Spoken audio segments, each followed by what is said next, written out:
젊어서 고생은 사서도 한다는 말이 있죠. 우리 학생들도 한 번씩은 다 들어봤을 겁니다. 여기에는 여러 가지 의미가 들어있어요.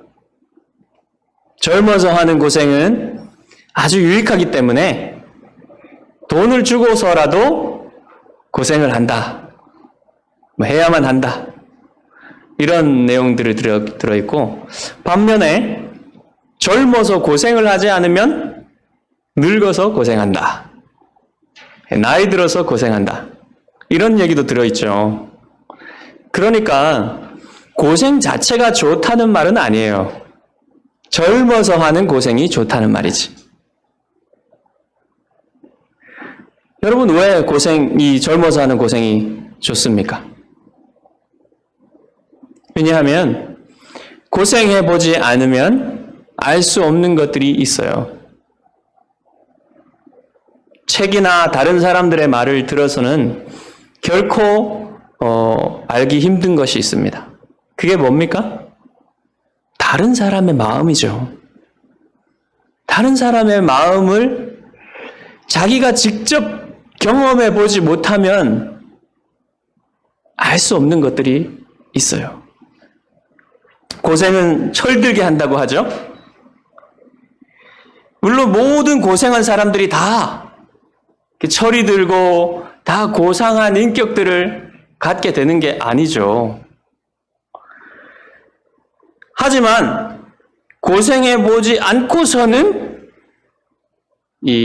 그 깊이, 사람들의 마음속에 있는 그 마음의 깊이를 알 길이 없기 때문에 이런 속담이 생긴 것입니다.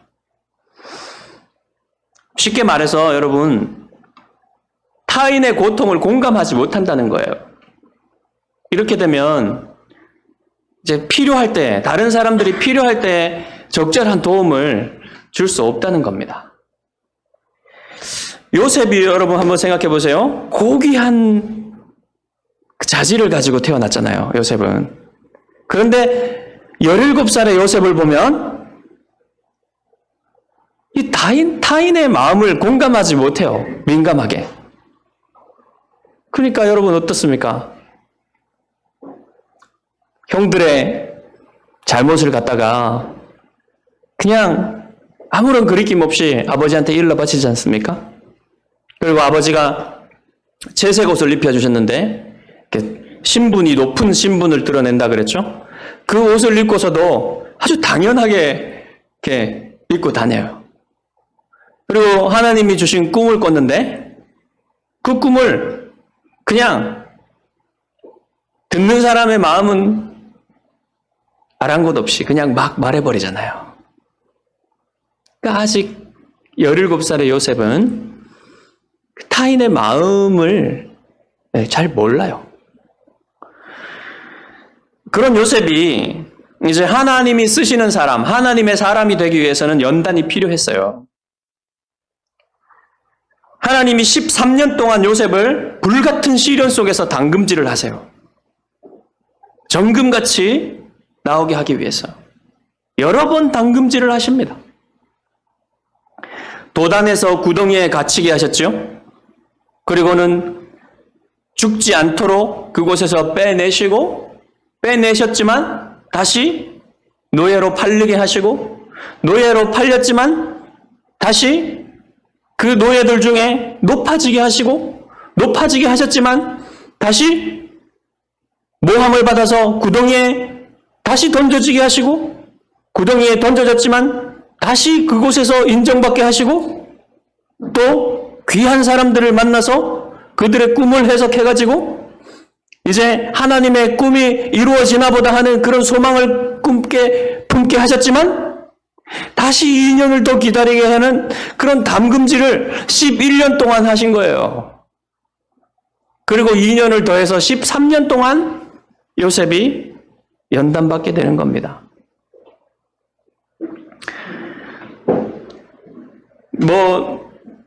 다른 하나님의 사람들에 비하면 짧죠, 이 기간이. 여러분, 모세를 생각해 보십시오. 모세 40년 동안 연단을 받았잖아요. 자, 그러면 여러분, 지난번에 우리가 38장에서 살펴본 유다는 어떻습니까? 유다는요, 이 요셉이 13년 동안 연단받고, 그리고 이제 애굽의 2인자가 되어서 7년 동안 이제 풍년 때에 곡식을 저장하잖아요. 많은 사람들을 구하기 위해서. 그러면 더해서 20년이죠. 이 20년 기간이 우리가 38장에서 살펴본 유다가 방황하고 타락하는 기간이었어요. 그리고 그 언저리에 이제 요셉이 7년 동안 곡식을 저장하는 그 언저리 끝에 그때 회개하고 돌아오게 돼요. 근데 여러분 이 시간을 한번 보십시오. 유다는 어떻게 보냈습니까? 이 시간을. 유다도 아주 고통스러운 시간을 보냈어요. 죄 속에서. 그 가나안 여인과 결혼해서 낳은 3 자녀가 있는데 그 중에 2 아들을 먼저 보내는 그 고통을 겪잖아요. 그리고 이제 마지막 한 아들 남은 막내 아들마저 잃을까봐 걱정이 되어서 두려워가지고 며느리한테 못할 짓을 하잖아요. 그리고 이제 아내가 죽고 나서는 간음을 하게 되죠. 그리고는 이제 며느리로부터 자기 죄를 깊이 깨닫게 되고 돌이키고 회개하면서 돌아오게 되는 거예요. 그때 여러분은 어떻습니까? 이 고생과 이 죄에 대한 깨달음과 회개를 통해서 이제 드디어 아버지를 이해하고 아버지의 마음을 이해하고 아버지의 고통을 이해하고 형제들을 용납하게 되는 거예요. 그렇게 집으로 돌아오게 되는 것이죠. 이 기간이 여러분 20년 걸렸습니다. 자, 오늘 본문에서 하나님은 이제 마지막 담금질을 요셉에게 하십니다. 이제 마지막이에요. 요셉이 보디발에게 팔린 지 지금 11년째 되는 해입니다. 지금 이 지하 감옥에 갇혀 있는데. 그러면 요셉은 28세가 되는 겁니다. 28살. 28살에 이 지금 지하 감옥에 갇혀 있는 이때에 중요한 사람들이 요셉이 갇혀 있는 지하 감옥에 수감되게 돼요. 이 사람들은 술 맡은 관원장과 떡 맡은 관원장. 오늘날로 하면 거물급 정치인들. 정말 최고위급 정치인들이에요. 이 사람들이 지금 요셉이 있는 곳에 갇히게 되는 것입니다. 여러분 고대 왕들이 가장 두려워한 게 무엇입니까?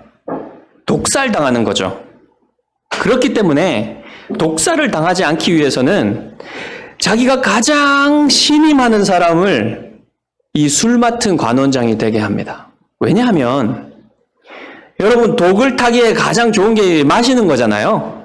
술에다가 독을 타기에 가장 쉬워요. 그러니까 이 술이 자기의 입에 들어가기 전에 마지막으로 시음하는 사람은 가장 신뢰받아야 될 사람입니다. 가장 신뢰하는 사람이어야 돼요. 그러니까 왕의 친구가 되고요. 왕에게 중요한 정치적 조언을 하는 사람이 됩니다. 이 술 맡은 관원장이. 그리고요. 대체로 이 술 맡은 관원장은 아주 부유했어요. 정치적 영향력이 굉장히 컸습니다. 그러니까 얼마나 높은 사람이에요. 애굽의 궁정에서. 세계를 경영하는 그 당시에. 제국의 아주 높은 사람이 이 술 맡은 관원장이었습니다. 그리고 이 술 맡은 관원장들은 대체로요, 자주 외국인들이었다고 합니다. 왜냐하면 토착 세력들은 반역을 꾀하기가 쉽잖아요. 그러니까 그런 세력이 없는 유력한 사람을 술 맡은 관원장으로 친구로 이렇게 두는 거죠. 아주 정치라는 것은 이렇게 비정하지 않습니까? 무섭지 않습니까? 그래서 이 술 맡은 관원장이 이렇게 바로의 곁에서 친구가 되어주고 하는 거죠. 그리고 떡 맡은 관원장도 마찬가지예요. 떡 맡은 관원장도 이제 바로가 먹는 모든 이 음식들을 주관하는 사람입니다.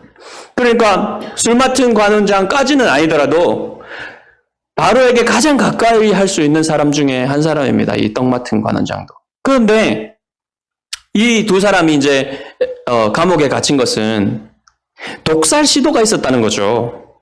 바로를 독살하려고 하는 시도가 있었는데 뭐 그것이 그 음모가 미리 드러났든지 아니면 바로가 음식을 먹었는데 뭔가 탈이 나가지고 알아 눕게 되었든지 하지만 독살은 실패한 거예요.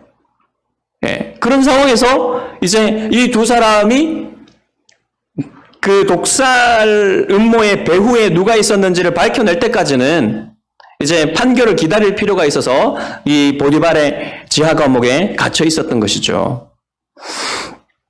그때 이제 보디발이 요셉에게 이 두 사람을 시중들게 합니다. 왜 시중들게 했을까요? 보디발의 생각에는 이 둘 중에 하나는 풀려날 수도 있다고 본 겁니다. 이렇게 정세를 봤을 때. 그러면 이 사람들한테 잘못하면 그 사람들이 풀려났을 때 잘못될 수도 있잖아요, 자기가. 그러니까 뇌물을 먹여 놓는 거예요. 근데 그 뇌물을 함부로 먹일 수 없잖아요. 그러니까 요셉이 거기 있잖아요. 요셉으로 하여금 시중들게 하는 것은 그렇게 부담스럽지 않은 뇌물이 될 수 있는 거죠. 안전한 뇌물을 먹여 놓는 겁니다. 근데 여러분, 요셉은 어떻습니까? 요셉의 처지는 너무 비참하잖아요. 모함을 받아서 노예로서 지하 감옥에 떨어져 있는데 그곳에서 또 중죄인들을 섬기는 시중드는 그런 자리로 떨어진 거예요, 지금. 요셉이. 얼마나 비참합니까? 하나님이 주신 꿈, 모든 사람들의 앞에서 높은 자리에 올라가서 절을 받는 그런 하나님이 주신 꿈과는 너무너무 멀어지는 것 같습니다. 근데 여러분, 이 두 사람은 바로를 가장 가까이 섬기던 사람들이잖아요.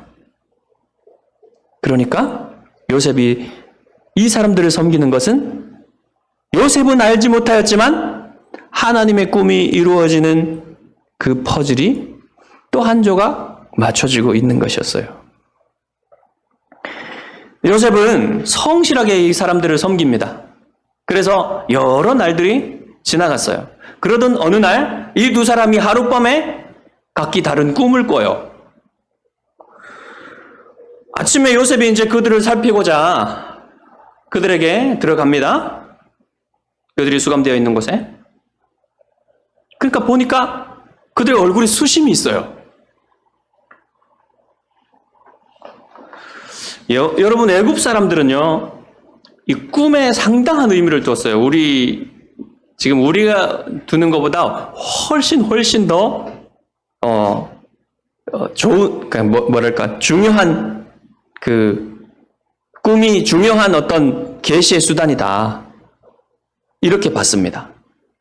잠을 잔다는 것은 다른 세계와 연결되는 통로라고 생각했어요. 잠이. 그리고 꿈이 반복되어서 꾸어지면 이것은 확실하게 실현될 것이라는 그런 생각을 했어요. 그리고 이 꿈에 대해서는 이제 해몽가들이 있었습니다. 당시에. 해몽가들은 오늘날로 말하자면 전문적인 이제 훈련을 받은 상담가들 있잖아요. 이 상담가들보다 어쩌면 더 전문 기술을 가진 사람들로 봤습니다. 그러니까 여러분, 엄청나게 많은 꿈들을 사람들이 꾸잖아요. 그 꿈들이 이제 어떤 사람이 꿈을 꾸고 이렇게 그 꿈의 내용과 비교해 봤을 때 현실은 어떻게 이루어지는지를 사람들이 엄청나게 많이 경험하지 않겠습니까? 그것들을 이제 책으로 다 정리해 놓은 거예요.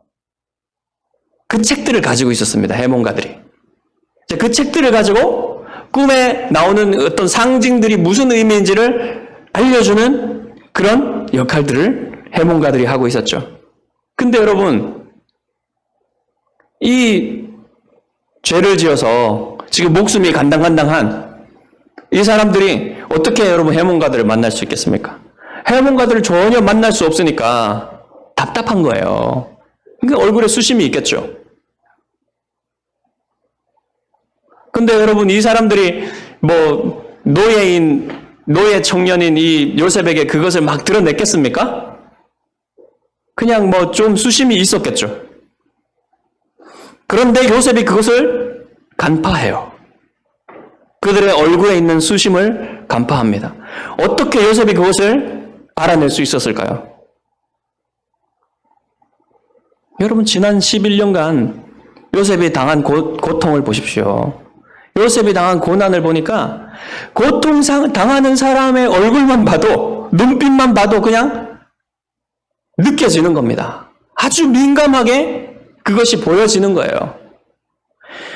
여러분, 배신당해보지 않은 사람, 가까운 사람들에게 배신당해보지 않은 사람들은 이 배신당하는 고통을 모르잖아요. 그리고 남에게 짓밟혀보지 않은 사람들은 짓밟히는 고통을 몰라요. 크게 아파보지 않은 사람은 몸이 수술하고 하는 그 과정이 얼마나 힘든지 모릅니다. 모함을 당해보지 않은 사람은요, 모함 당할 때 그 얼마나 마음이 힘든지를 몰라요. 자유를 빼앗겨보지 않은 사람들은 구속당하는 고통을 모릅니다. 이별과 외로움을 겪어보지 않은 사람들은 홀로 외로움을 겪는 그 고통을 잘 모릅니다. 배고파 보지 않은 사람은 배고픔의 고통을 모르죠. 요셉은 11년 동안 다 겪어봤어요. 이런 고통들을. 그러니까 뭐 그런 고통이 아니라 할지라도 어떤 고통 속에 잠겨있는 사람들의 얼굴만, 눈빛만 봐도 그들이 어떤 고민 속에 있다는 것을 금방 알아챌 수 있어요. 그러니까 여러분, 앞으로 하나님이 요셉에게 무엇을 시키려고 하십니까? 제국을 경영하는 사람으로 세울 계획을 가지고 계시지 않습니까? 그런 요셉이 사람들의 고통을 공감하지 못한다면 어떻게 될까요? 많은 사람을 괴로움에 빠뜨리겠죠. 하나님은 타인의 고통을 공감하는 사람으로 요셉을 만들었어요. 그래서 이 요셉이 제국을 경영하면서 고통 속에 빠져있는 많은 사람들을 구하게 되는 것입니다. 자, 이 요셉은 두 관원장의 이제 근심을 읽고 왜 고뇌하는지를 묻습니다. 꿈을 꿨는데 해석할 자가 없어. 솔직히 얘기를 해줘요, 요셉에게. 그러니까 요셉이 이렇게 하는데 그 말이 굉장히 놀랍습니다. 8절을 보십시오. 요셉이 그들에게 이르되 해석은 하나님께 있지 아니하니까 청하건대 내게 이르소서. 요셉이 이렇게 말할 수도 있습니다. 제가 꿈을 좀 잘 해석합니다. 저한테 말해보세요. 이렇게 말할 수도 있지 않습니까? 그런데 요셉은 그렇게 말하지 않고 해석은 하나님께 있지 않습니까? 이 하나님이라는 말도요, 그냥 그 애굽 사람들이 쓰는 그냥 하나님이 아니라 여호와 하나님이라는 말을 썼어요. 여호와. 자기가 믿는 여호와라는 이름을 써서 담대하게 말했던 거예요. 그러니까 이 사람들이 얘 뭔데 이렇게 말하지? 이런 마음이 들지 않겠습니까? 그래서 이제 이 요셉의 말을 듣는 사람들의 마음은 이제 요셉에게 좀 끌릴 거 아닙니까? 하나님이 여러분 요셉에게 꿈만 주신 게 아니라 이 꿈을 해몽하는 그 은사까지 주십니다.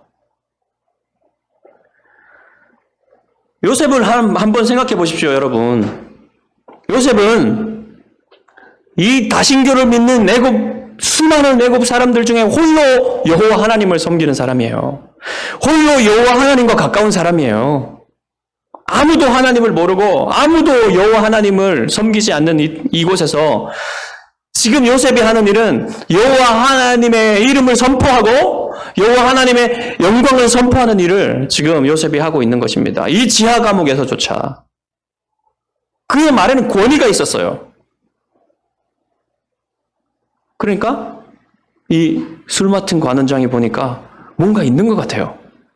그 자기의 꿈을 요셉에게 말합니다. 생생하고 간단한 꿈이었어요. 포도나무가 있는데 3가지가 있어요.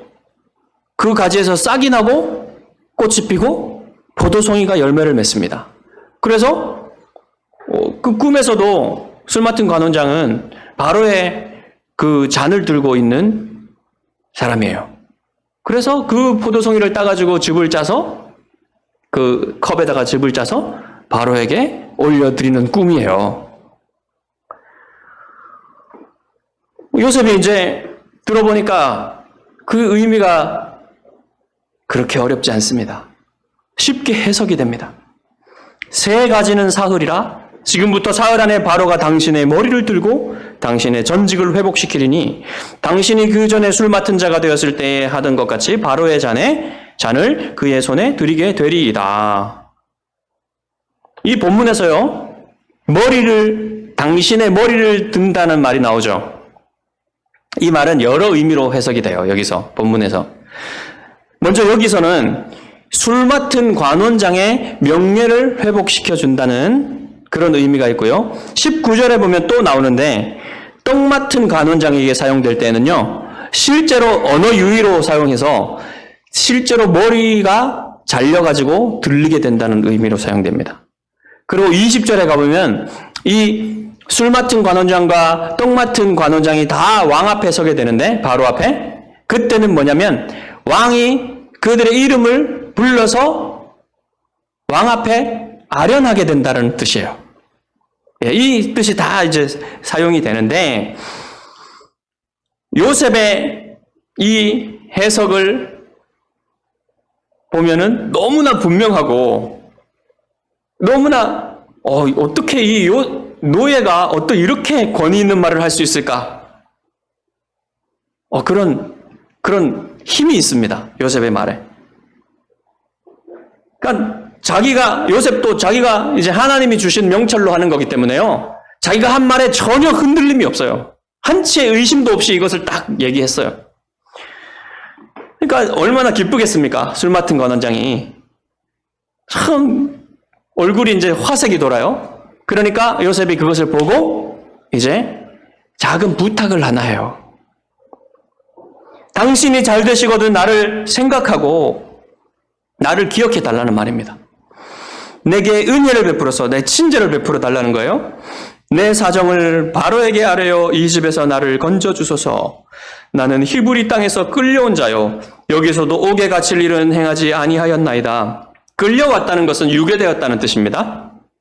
그리고 이 옥에 갇힐 만한 잘못을 하지 않았다는 말은 여러분 너무 짧지 않습니까? 요셉이 당한 일들에 비하면. 그렇지만 요셉은 아주 간결한 말로 그냥 이런 일은 내가 하지 않았습니다라는 말로 딱 끝내고 부탁만 하는 겁니다. 그런데 여러분, 술 맡은 관원장에 대답이 없어요. 오늘 본문에 보면. 마치 실제로 대답을 하지 않았지는 않았을 겁니다. 그렇지만 술 맡은 관원장이 요셉을 잊어버릴 것에 대해서 예고하는 듯이 대답이 없는 겁니다. 사랑하는 성도 여러분, 하나님의 자녀들은 때로 이렇게 요셉처럼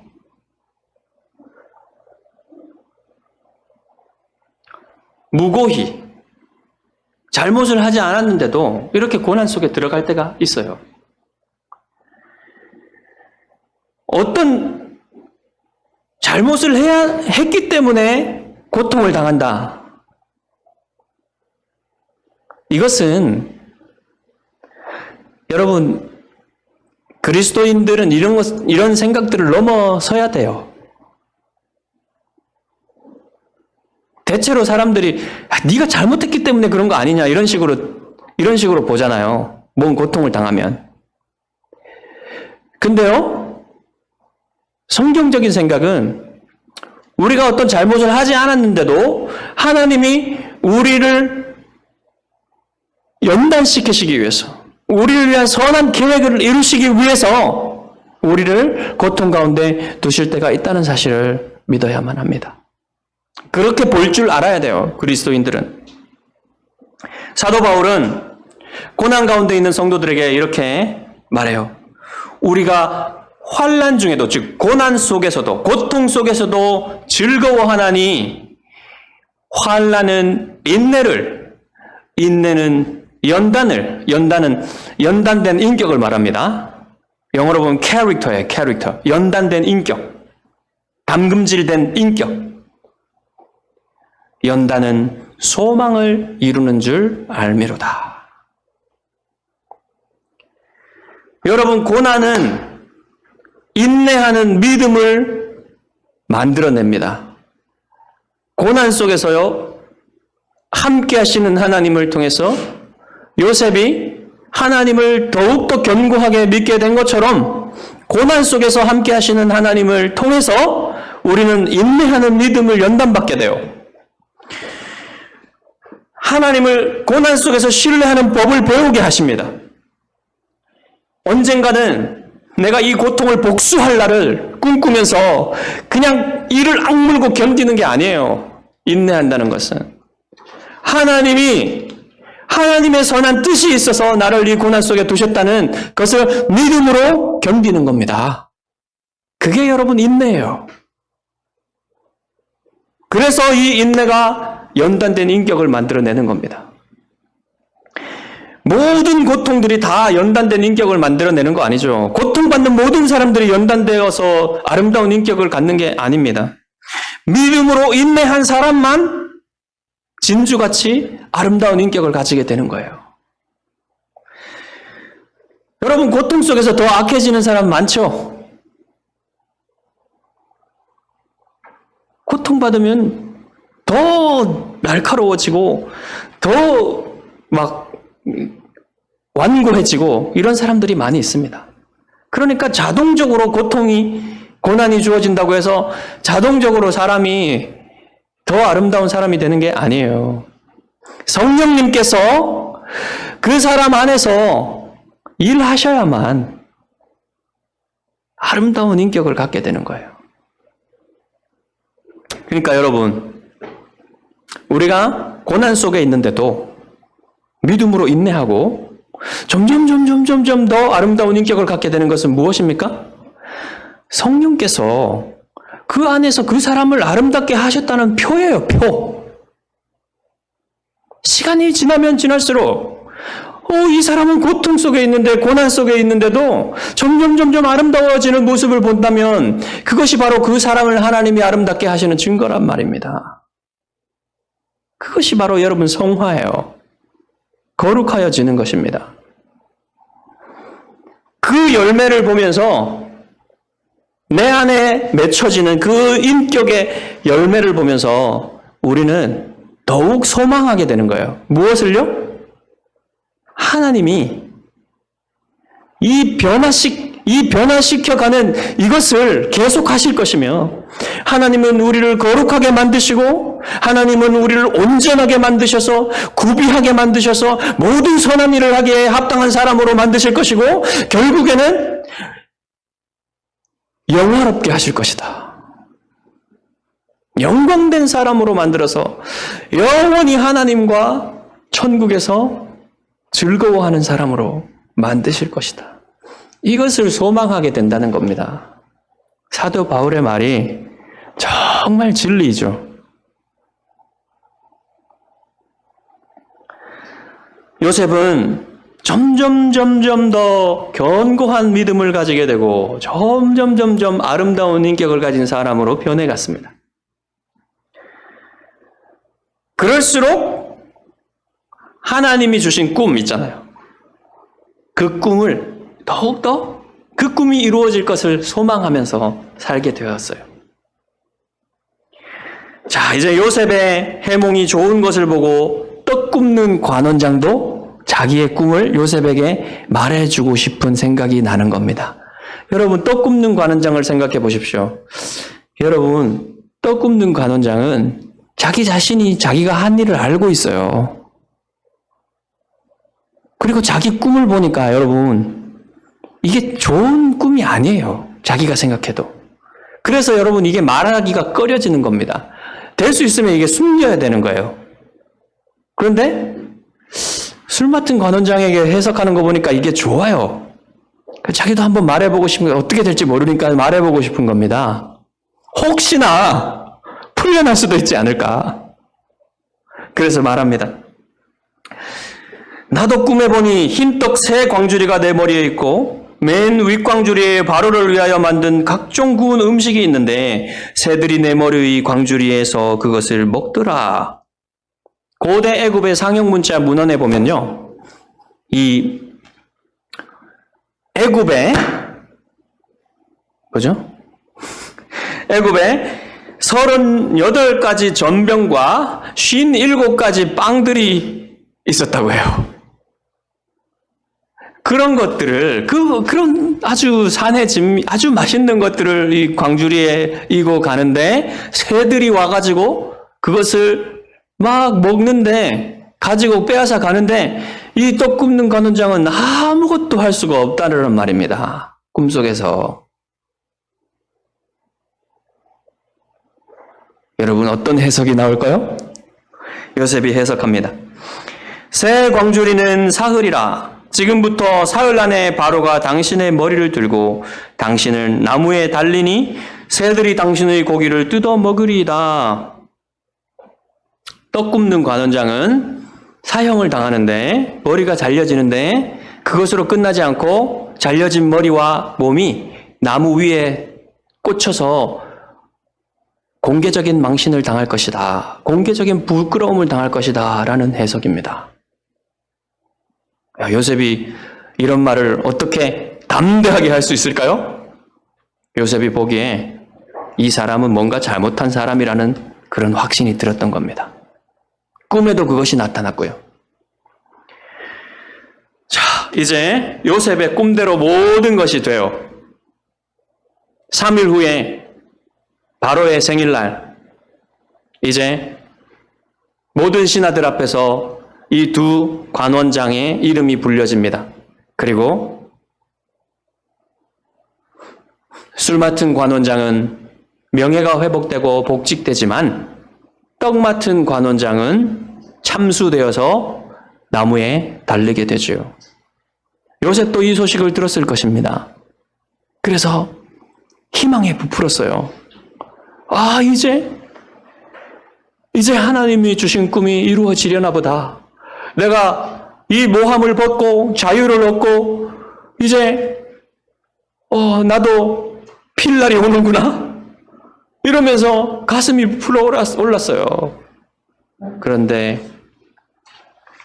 술 맡은 관원장이 요셉을 잊어버리죠.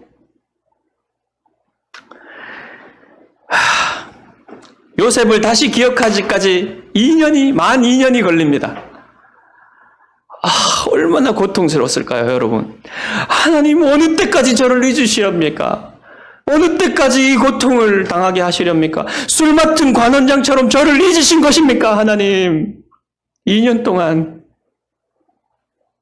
여러분, 그 2년은 어느 때보다 힘들었을 겁니다. 모함을 당해서 내려간 것도 힘든데 마치 무인도에 자기가 표류를 했는데 저쪽에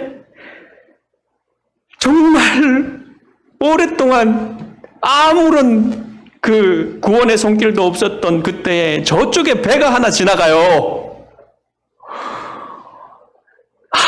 아무리 손을 흔들어도 그냥 배가 지나가는 겁니다. 여러분, 그런 답답한, 그런 이 희망이 사라져가는 그런 고통을 요셉이 이제 2년 동안 다시 기다려야 되는 고통을 겪는 것입니다. 여러분, 하지만 하나님은 요셉을 잊은 적이 없어요. 하나님은 요셉을 위해서 지금 놀라운 일을 행하고 계시는 겁니다. 요셉을 높이 올릴 준비를 하고 계시는 거죠. 하나님의 때는 우리가 생각하는 좋은 때와 달라요. 만약에 이 술 맡은 관원장이 바로 그때 자기가 복직된 후에 바로에게 말해서 요셉을 꺼내 주었다면 나중에 바로가 꿈을 꾸었을 때 요셉이 바로의 꿈을 해석하는 그 기회가 없을지도 모릅니다. 그러니까 하나님의 계획은 2년 더 기다리는 것이었어요. 그 찬스가 딱 맞아 떨어지는 그때 기다리는 것이었습니다. 여러분, 우리는 지난 2년간 코로나 속에서 하나님을 기다리는 훈련을 했습니다. 저도 훈련을 했어요. 2년간 큰 변화가 없이 이렇게 우리 교회가 여기까지 왔습니다. 기다리고 기도하고 했지만 우리 교회가 이렇게 눈에 보이는 큰 성장이 없었어요. 그렇지만 저는 믿습니다, 여러분. 여러분도 믿으시기 바랍니다. 하나님은 하나님의 교회에 대해서 선한 계획을 가지고 계시고 하나님이 교회를 너무너무 사랑하신다는 사실을 믿으시기 바랍니다, 여러분. 하나님의 때에 하나님의 능력으로 하나님의 방법으로 반드시 성장하게 하실 거예요. 그거를 믿으시기 바랍니다. 그리고 여러분의 인생도 여러분, 하나님이 여러분의 인생에도 가장 선한 계획을 가지고 계십니다. 여러분 인생 가운데 어떤 고난을 겪었을지라도 또 지금 어떤 고난 속에 있을지라도 여러분 그것이 하나님의 선한 계획 속에 있다는 것을 믿으십시오. 선한 계획의 과정 속에 있다는 사실을 믿으십시오. 하나님이 여러분을 아름답게 하시고 여러분의 믿음을 더욱 견고하게 하시고 여러분을 거룩하게 하시고 온전하게 하시고 영화롭게 하실 그 계획 속에서 여러분을 이끌고 가시는 것이라는 사실을 여러분 굳게 믿으시기 바랍니다. 사도 바울은 여러분이 하나님께 잊혀지지 않았다는 것, 여러분이 가지고 있는 소망이 이루어질 것을 어떻게 알 수 있냐? 이것을 이렇게 말합니다. 소망이 우리를 부끄럽게 하지 아니함은 우리에게 주신 성령으로 말미암아 하나님의 사랑이 우리 마음에 부은 바 됨이라. 우리가 아직 죄인 되었을 때에 그리스도께서 우리를 위하여 죽으심으로 우리에게 대한 하나님의 사랑을 확증하셨느니라. 여러분, 그리스도께서 아무런 죄가 없으신 그리스도께서 무고히 십자가에서 고난당하신 것, 여러분 그것은 우리의 죄를 씻으시기 위해서였어요. 우리의 죄를 대신하시기 위해서였어요. 무고하신 주님이 십자가 위에서 그렇게 부끄러움을 당하신 것은 우리의 부끄러움을, 우리의 죄의 모든 부끄러움을 씻으시기 위해서였습니다. 여러분, 무고히 고통당하는 요셉은 무고히 십자가에 달리시는 예수 그리스도에 대한 그림자였어요.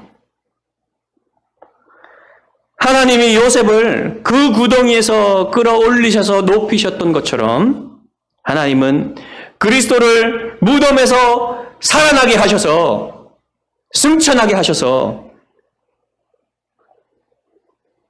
우리 모든 사람에게, 우리 모든 믿는 사람에게 영원한 소망이 되게 하셨습니다. 그리스도처럼 우리도 부활하고 그리스도처럼 우리도 저 하늘에 올리워져서 하나님과 함께 영원히 살 것을 우리 주님이 소망 중에 보여주고 계신다는 겁니다. 그것이 우리의 소망이에요, 여러분. 그것이 우리의 소망이에요. 여러분, 때로는 살다가 보면, 신앙생활을 하다 보면 이 소망이 흐려질 때가 있습니다. 정말 흐려질 때가 있어요. 그럴 때 여러분 무엇을 붙들어야 됩니까? 무엇을 기억해야 됩니까? 그리스도께서 여러분을 위해서 죽으시고 부활하신 사실을 여러분 기억하십시오. 그러면요, 여러분 다시 소망 가운데 이 고통스러운 세상을 인내하며 믿음으로 살 수 있게 하시는 겁니다. 그렇게 살아갈 때 하나님이 여러분의 믿음을 견고하게 하시고 여러분의 영혼을, 여러분의 인격을 아름답게 빚어가셔서 여러분이 하나님의 사람들이 되게 하시고 온전하게 구비하여서 하나님의 일을 할 수 있는 사람들로 만드시고 결국 여러분을 영화롭게 하여 주실 것을 믿으시기 바랍니다. 기도하겠습니다.